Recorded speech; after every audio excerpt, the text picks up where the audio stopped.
میرا سوال یہ تھا کہ جماعت احمدیہ کا ٹوٹکوں کے ساتھ کتنا تعلق ہے؟ مطلب کیا جو ٹوٹکے ہوتے ہیں، مطلب ٹوٹکے جو ہوتے ہیں.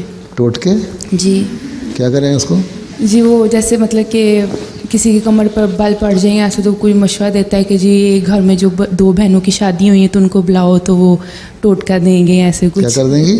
ٹوٹکا دیں گی، کیا ہو جائے گا؟ پتہ نہیں، ایسے وہ فضولیات ہیں، لغویات ہیں. تو یہ میں پوچھنا تھا کہ جماعت احمدیہ تک کہاں تک اس کا تعلق؟ میں بتایا نا، فضولیات ہیں، لغویات ہیں، میں تو نہیں مانتا اس کو. چلے ٹھیک ہے، جزاک اللہ.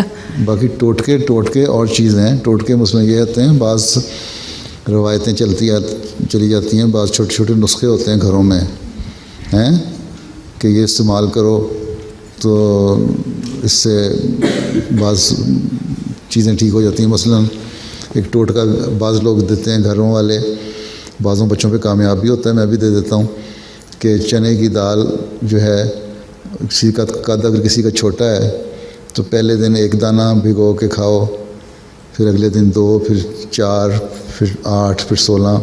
تو چائے کی چمچی کے برابر جب لیول ہو جائے تو اس کو 40 دن تک کھاؤ تو قد بڑھ جاتا ہے. بعض لوگوں کے بڑے ہیں اس سے قد. اس قسم کے ٹوٹکے ٹھیک ہیں. یا بعض اولاد نہیں ہوتی تو کالی مرچ کا نسخہ استعمال کرتے ہیں، وہ بھی نسخہ بھی ہے اور ٹوٹکا بھی ہے. لیکن یہ کہنا ہے کہ فلان 2 گھروں میں جس مہر کی شادی اس کو بلا لو تو یہ ہو جائے گا، تو وہ کوئی خدائی تاثیرات اس میں پیدا ہو جائیں گی. نہیں، اس قسم کی باتیں غلط ہیں.